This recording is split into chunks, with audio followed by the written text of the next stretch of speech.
नमस्कार मित्रों। ये विरोध करना एक फैशन सा बन गया है इन विपक्षी पार्टियों का। कुछ भी नहीं है लेकिन ढूंढ के लाओ कुछ, हमें तो विरोध करना है। अब विरोध करके ये किसको क्या बताना चाहते हैं ये उन्हें समझ में अगर आ रहा हो तो अच्छी बात है, मेरी समझ में तो नहीं आता। आप ज़रा मुझे समझाएं। आजकल विपक्षी एक जब सदन चल रहा है तो बाहर एक बैनर पोस्टर लेकर खड़े हैं कि SIR जो ये बिहार में चुनावी प्रक्रिया चल रही है, वोटर लिस्ट को सुधारने की चल चुकी, बल्कि रिपोर्ट भी सबमिट हो गई।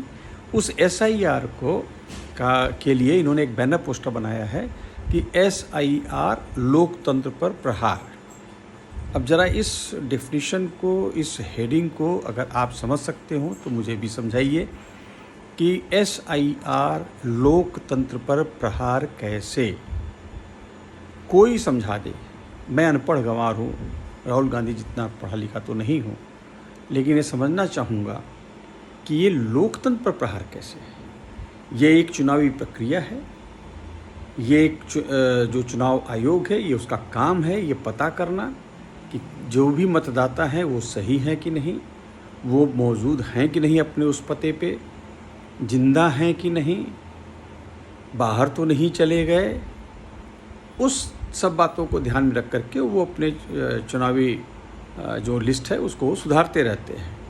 ये लोकतंत्र पर प्रहार कैसे हो गया,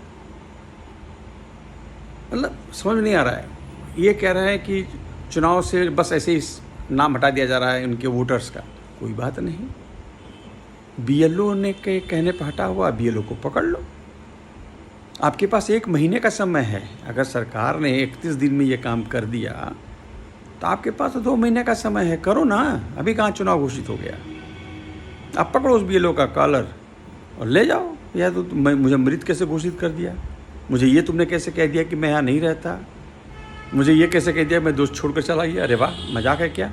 ये करो। नहीं, विरोध, बैनर, हंगामा, मुफ्त की रोटी खा रहे हैं ये जितने भी नेता हैं ना जो आजकल सदन में बैठे हुए हैं, ये सब मुफ्तखोर हैं।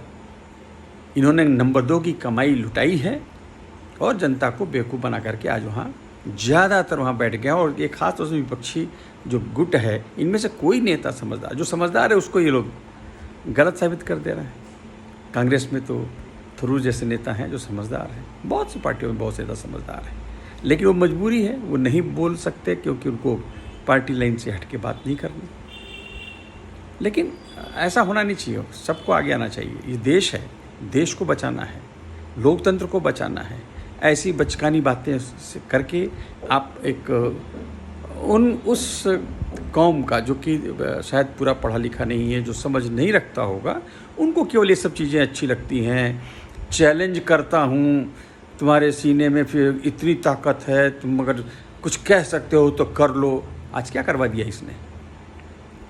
ये यही सुनना चाहता, तो ये चाहता है, उसका मकसद ही यही था। अभी तक तो ये कह रहा था कि राहुल गांधी ये कह रहे थे कि ट्रंप ने ट्रेड डील के नाम पे युद्ध को रुकवा दिया। अब क्या हुआ, सच्चाई आ गई सामने। अगर ऐसा ही कोई डील रहा होता तो क्या 25% का टैरिफ लगता। क्या वो रसा से कोई भी आप बिजनेस करेंगे तो उसको हम पेनलाइज करेंगे, ये सब होता है। ये ट्रेड डील है, इसके ये कह करके उसने युद्ध को रुकवा दिया।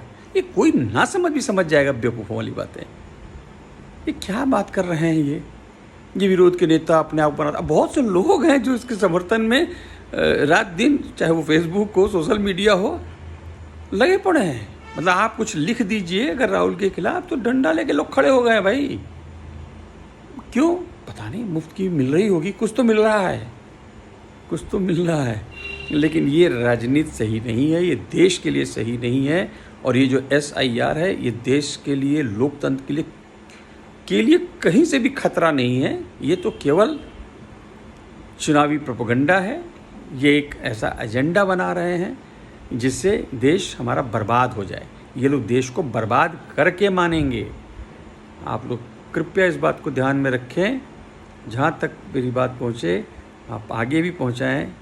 आप समझदार रहें। ये देश को बर्बाद करेंगे राहुल गांधी एंड टीम। सावधान हो जाएं। नमस्कार।